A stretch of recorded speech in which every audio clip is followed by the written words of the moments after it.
Welcome to the Counselling Tutor Podcast, the must-listen-to podcast for students of counselling and psychotherapy. Here are your hosts, Rory Lees-Oakes and Ken Kelly. Hello and welcome to episode 67 of the Counselling Tutor Podcast with me, Rory Lees-Oakes. And as always, on this very snowy day at Counselling Towers, but apparently not a snowy day, 100 degrees Fahrenheit in Warrington, is my good friend Ken Kelly. How you doing, Ken? I'm glad to be here. And episode 67, we're recording this in the United Kingdom winter.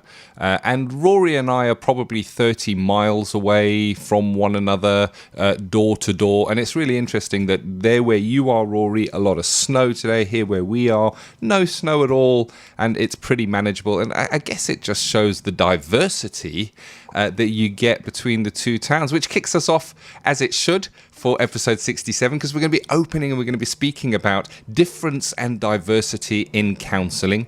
In Practice Matters today, we're going to be looking at recognising our own transference. Looking forward to that one, Rory. And we're going to close today by looking at an evergreen topic, something that comes up again and again, and it's those reflective journals that we're sometimes asked to write and sometimes asked to submit as part of our coursework. So we're going to be kicking that around and seeing where that leads us. But starting off with a question that came in from our Facebook page. And of course, if you want to become part of the conversation, then get on Facebook.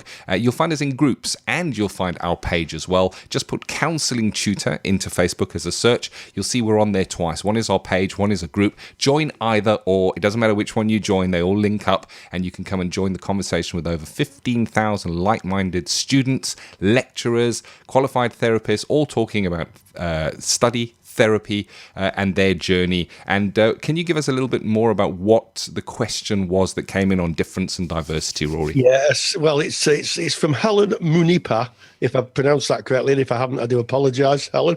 And she writes, reflects on issues of difference and diversity relevant to the work between you and the client. So I'm guessing this is an assignment question. And she said, it's a difference in diversity I have difficulty with. Any help would be welcome. Thank you. Well, I think it's an evergreen topic, that one, Ken. It is. Difference and diversity. And for me, it's about thinking, there are kind of top level differences. So I'm a male therapist and I might have a client who's a female client. Someone with a different faith position, or somebody with a different colour of skin. Yep. I use the term colour loosely because they're kind of tones, people's skin tone, because that, we know that affects how, sometimes they experience the world or the world experiences them. It could be about sexuality. It could be about ability or disability. The list is so long. But in terms of reflection, it's always about not presuming, because part of counselling training, I know, is that we try and leave our own frame of reference behind and try and get into the client's frame of reference. And what might be normal for me and the way I live my life may not be for the client. And it's even an interesting choice of words, normal, that you chose to use. Well, and I know, and that's it. And that's how tricky this is. Equality, diversity is about non-judgmental positive regard and seeing the person as a fellow human being rather than maybe somebody who has a mobility issue, maybe somebody who has a hearing impairment, or somebody who has anything that we see them as and label them as other than another human being in the room. But you see, that is the acceptance of that equality and diversity. But there's another side to it. And you touched on it now, Rory, in that we need to look at ourselves, our culture, our class, our family, how we've been brought up, what our religion is, what our political views are, what our right and wrong views are. And we need to be careful not to project that out. this is us. And I think a part of equality and diversity and that difference is looking at self and recognizing that we are a product of our life. We're a product of the education system that we grew up in. We were taught in our education system rights, wrongs. We're told on the news what to think and who is right and who is wrong. And we look to our religion. What does that tell us? And it's about, I guess, putting that one side. Yes, putting it to one side, and not presuming that because someone has a faith that they're a devout follower of that faith. Not presuming that because someone's gay, they like musicals. Yes. Getting rid of stereotypes. That's what I'm trying to get rid of and to highlight. And I think that to realise that people's experience of difference, my experience as a man, is different to a woman's experience. And it's interesting. I had a conversation with a friend of mine, and she was kind of lamenting the fact that a lot of in the media about the Me Too, the hashtag Me Too, is being dismissed. And she said it's amazing just how many times as a woman she gets hit on. Wow. And she went out to meet some female friends in a pub, and she was just hit on by men. Now, I'm not saying that men shouldn't chat women up, but I think it comes to the point where the experience of someone is that it was becoming intrusive. And I speak to female friends of mine, and it happens a lot. It's not something that I have in my experience as a man. Yeah. Yeah, it's interesting. That's the perceptions, isn't it? And from exactly, it's really interesting. My daughter is 14, and she's got loads of friends. And one of her best friends comes from a culture where arranged marriage is part of the culture, an accepted part of the culture. And it's interesting watching my daughter interact with her friend talking about arranged marriage, and the first thought that came up for my daughter was, oh, that's a shame because you don't get to choose. And she was basing it just on her cultural upbringing, what she knows and how she references it. And it was interesting for her to see the other point of view, where her friend sat her down and said, no, I'm really looking forward to this. I embrace this. This is a part of our culture, and went on to say why, basically outlined the benefits of that. And that's what it's about. It's about listening and recognizing others as, I guess, choosing their way. And there isn't a right way and there isn't a wrong way. There's a great little cartoon that I saw on Facebook recently of a person standing looking at a number 6, and directly opposite them is somebody standing looking at the same number. They will see it as a number 9, and one saying that's a 6 and the other one saying no, it's not, it's a 9. It depends on how you look at it and where you're standing. Absolutely. It's all about frame of reference. Yep. It's all about the frame of reference. So in answer to your question, I would say that every client is different to us. Some have more visible differences, and some people have more hidden differences. But it comes down to making sure that you're seeing the person in front of you as the person they are, not as a stereotype, and not as maybe a construction from your own frame of reference. Fantastic question. Thank you very much. And of course, keep the conversation going on that Facebook page. Moving away from that and on to practice matters. And we brought practice matters in because practice does matter. And where we kind of have a look at things that may influence practice. And wow, it gives us a wide spectrum to look at. And it's in response to questions that you have asked. And I know something that comes up time and time again, Rory, is transference, and how we recognize transference as being potentially corrosive to the therapeutic relationship when we're looking to the client. But today, you're mirroring that round and you're talking about looking at transference in yourself. I like this. Yes. Well, as a supervisor, someone who's supervised for a number of years, one of the things that comes up time and time again in supervision is the fact that there's something unknown going on for the therapist. And when we look at it and examine it, it may be that the client reminds the therapist of someone in their past. And this links on to developing, I guess, this self-supervisor, this little voice that sits on your shoulder that that allows you to kind of supervise yourself in the session and to recognize stuff that's going on.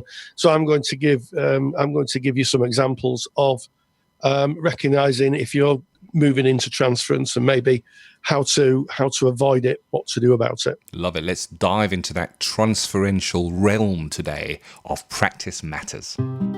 Practice matters. Transference can be a really tricky customer. I'll give you an example. A few years ago, I was working as a lecturer in a college, and part of the program I was teaching asked learners to bring client work to the group and discuss client themes to try and get some sense of how theory linked to practice, and also case discussion, talking about different aspects of working with clients. It's quite a well-known aspect of counsellor training here in the UK. One of my students was really, really concerned about a client she was working with.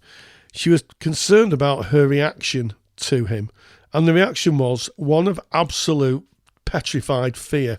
Every time she sat in front of the client, she felt absolutely frightened. She'd taken this to a supervisor and talked around it, and the supervisor herself and also myself identified that there was some transference going on. In the absence of the client threatening her or doing anything that would make her frightened, it had to be that he reminded her of someone from her past. And we investigated all the kind of avenues of this. And just to remind us, transference is where we take an aspect of a past relationship and we overlay it onto a new person. An example of that would be you meet someone brand new to you, you've never met them before, they're a new person, and they remind you of a former partner. And you bring all the emotions and all the experience of that former partner and you literally stick it on the person in front of you, the past affecting the here and now. So with that in mind, I went through a list with the learner, asked them, well, could it be that they remind you they physically look like? Is it something they're saying? Are they gesticulating, their hand movements? Is that something? Is it how they're dressing? It was a long list. And none of these really made any resonance, and we were both stuck. And then I asked, what does your client smell like? And the response was quite startling. The learner sat bolt upright and said, that's it. And what it was that the client was either wearing a cologne or a deodorant that reminded the student of a past relationship, one that was really physically and mentally abusive. It was the exact same cologne that the person in the past wore. And it wasn't something that was immediately noticeable. It was so subtle that it had just slipped past her awareness and also supervisor's awareness. But we finally got to it. And by understanding that, she could then start to work with seeing this person as a new person, as a different person, not an aspect of a relationship of the past. And the thing about transference is it is a subconscious process. So some transference, to be fair, is conscious. If you see someone who looks exactly like someone you had a relationship with in the past, and you think that looks like X, Y, and Z, then yes, you can almost identify it. But some is a little more subtle, and generally speaking, transference is subconscious. In other words, we're not aware that it's taking place. But as a supervisor through the years, I have picked up on a few themes that give an indication there may be a transferential aspect going on. The first is hard to focus on the client, being distracted, not being able to get into the client's frame of reference. If I have a supervisor who says that, I'm really interested in why that's happening. What's the process in the relationship that is prohibiting the therapist, the supervisor, from entering the client's frame of reference? And a majority of the time, not all the time, but a majority of the time, that usually comes down to our old friend transference, being reminded of someone from the past. Also, experiencing feelings not related to clients' themes or emotions. So it's very possible that a therapist may be experiencing very high emotions in the therapy room, but they're not connected with what the client is talking about or experiencing. Now, there are times when a client is incongruent, in other words, what they're saying doesn't match the tone of their voice or their body language. That can be a time where a therapist is picking up different emotions from what the client is portraying in what they're saying. However, there are times when you can have very, very strong emotions, and my former learner is a good example of that, where the feelings are completely disconnected from the client and their presentation. Again, that can be transference and needs to be examined in supervision. Having a dislike for the client for no reason, or over-liking the client. Now, these two are typical of transference at play. Over-liking the client is always something that I'm interested as a supervisor in exploring, as I am someone who just takes the dislike to them. And I always try to explore why that is. And 9 times out of 10, once it's examined, it usually comes down to the fact that they remind someone of their past. And again, that is transferential. The client's being in your thoughts between sessions. Now, this does happen if you've got a client who is having really bad difficulties, or maybe they are engaging in very risky behaviours. It's not unusual for therapists to hold clients in their mind between sessions. But if you're holding a client in your mind for no reason other than they're just kind of invading your consciousness, it might be worth, again, addressing that in supervision, because there will be a reason for that. And it could be something transferential. As is wanting to help the client more than other clients. Now, this is something that happened to me, even as an experienced practitioner. A few years ago, I was working with a client, and there seemed to be an urgency about helping this client. And my supervisor said, it seems rather more urgent than the rest of your clients, Rory. What do you think's going on? And when we examined it, I discovered that it was transference. At some level, the client reminded me of my daughter, hence the urgency to help her. And once that had been highlighted, I was able to re-engage with the client and work with her as the person she was. She's a different person to my daughter, so that helped me immensely. But I really didn't have an indication. It was only when I examined it and examined the urgency, I understood there was urgency, that it was like, oh wow, yeah. Now you've pointed that out. That really makes sense. And finally, if I get a supervisor who's looking for an excuse to refer a client on, it happens from time to time. It happens quite a bit in my teaching practice, where students would want to refer clients on for no other reason than they felt they should refer them on. And for a novice therapist, for someone who's just started out in therapy, that could be a clear indication of transference, and it's always worth examining. So for those of you who may be starting in practice, good supervisors should always examine the relationship between you and the client, and just kind of keep an eye out, I guess, for transference. And one of the ways I do that in my practice as a supervisor is to ask the supervisee if they're on a train together, themselves and the client, and there was no one else on the train, and it was a 2-hour journey with no stops, would you choose to sit next to the client? And the response from that gives you a really good indication of A, the quality of the therapeutic relationship, but B, also what's going on intersubjectively. Are there any transferences played out? And if there is transference, of course, there is counter-transference, and I'll come to that in another podcast. Thank you as always, Rory. It's always interesting that transference comes up time and time again, but looking at it in self and kind of, as you say, that self-observation, helicoptering and looking to self, really interesting. And of course, if you want to get Rory's super duper handout, I always say super duper because they are, Rory. They're so useful. Your handouts are so useful because you précis what you talk about down. And when you're writing those assignments or when you're just reflecting on it, it's so good to just have that page there there. You can get that just by going to counsellingtutor.com. That's our website. Go to the podcast tab. It's going to list all of our podcasts. Go to episode 67, and that's where you can download Rory's super duper handout. Or if you're a member of the Counselling Study Resource or the Handouts Vault, which is our paid service, well, then that's already in your Handouts Vault for you. So you can just kind of log in, and that will be there for you waiting in your dashboard. So moving away from transference and moving into something that comes up time and time again, it's something we always see on our Facebook page, and that is the writing of reflective journals, Rory. Yes, well, it's kind of part of counselling training, and it really starts at level 2.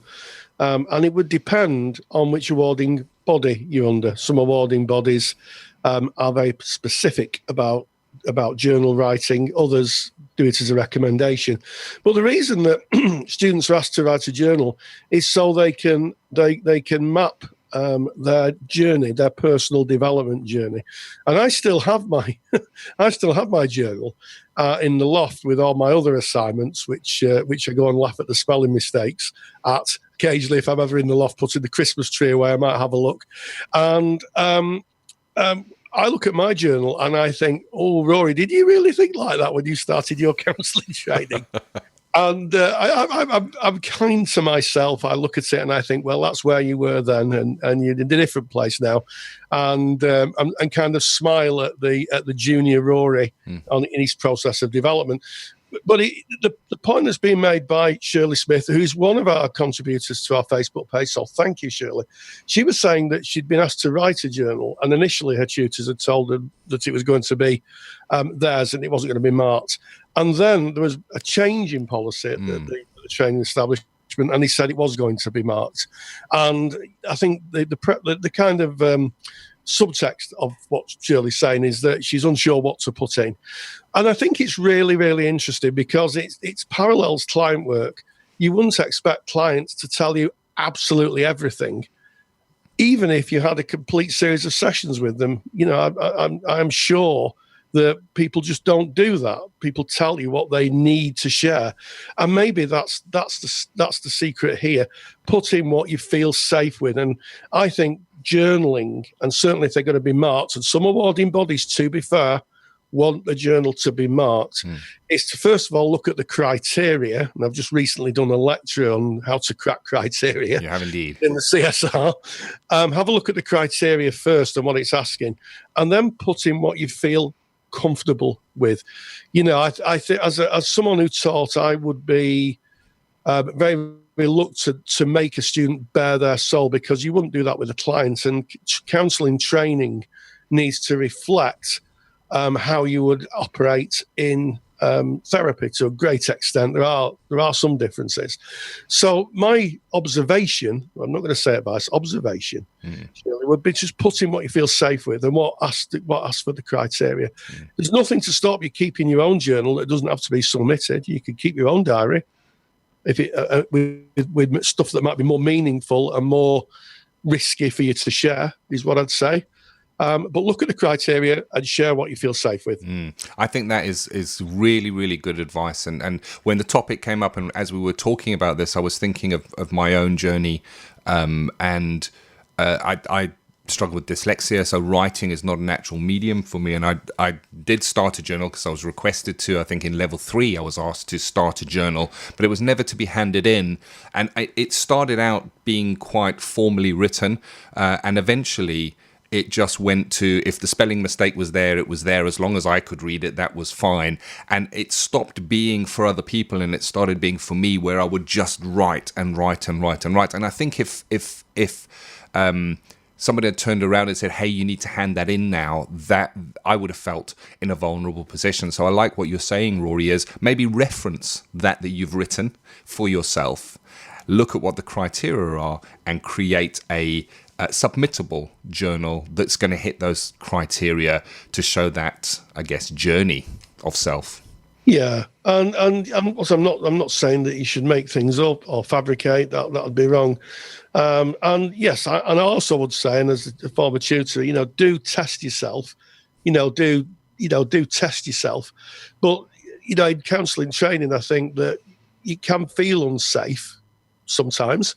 mainly because that's the process of altering. That's the process of the developing self.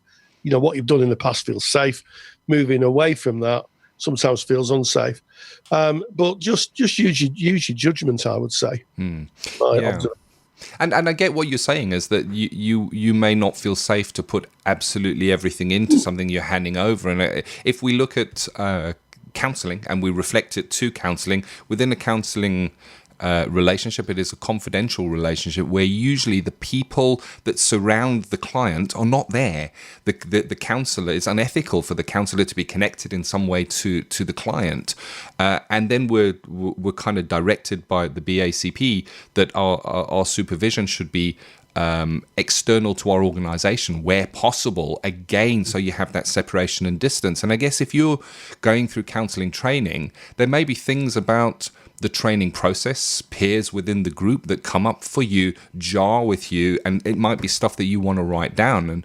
And I guess that it's that kind of stuff you might want to edit out when handing it in, because I know I wouldn't feel safe handing in a piece of work that maybe mentioned fellow peers. So I think it's a good topic and a good topic to discuss and shine the light on it, because it comes back, doesn't it, Rory, to the fact that there are awarding bodies and they have to evidence that we are learning. They have to evidence that there has been some self-development.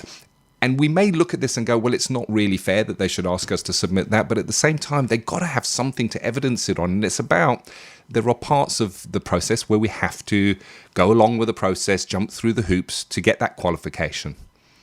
Yeah, and I'd go back as a trainer to the work of John Schleen, who, of course, was one of Roger's students, died. I think he died in 2004. And I was very enamoured with the work of Schleen. And one of the things that he wrote about was the September poppy, where he'd go up. I think I've told this story before, but he'd go up into the field near where he lived and watch the poppies open. I think it was in September, watch the poppies open.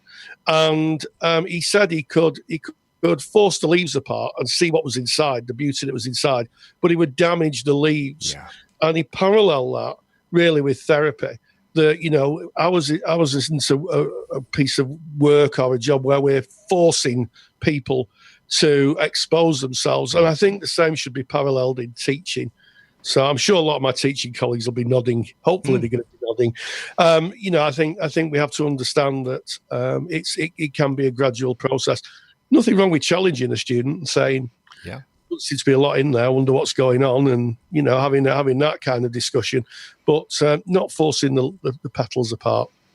I like that. That's a nice way to end it, and I think it's nice and respectful as well. What a great episode! So we started episode 67 looking at that difference and diversity. Practice matters. Rory walked us through recognizing our own transference, and of course closing looking at that reflective journal writing. So hopefully that's been useful. And Rory, you mentioned the hitting criteria lecture that you did recently. It was very, very successful, and I just want to put out here that was actually a pay-per-view lecture. So if you are a Counselling Study Resource member, that's the paid side of Counselling Tutor, then you have access to that and you can go and look at it anytime you like. But if you're not a Counselling Study Resource member and you might like to watch that lecture on hitting criteria, we'll put the link in the show notes, seeing as though you mentioned that, Rory, and you can go through and have a look at that as well. Yes, always helpful. So, as I say, a great episode, and as always, stay grounded and definitely stay safe. If you enjoy the topics and handouts here on the Counselling Tutor Podcast, then you will love the Counselling Study Resource.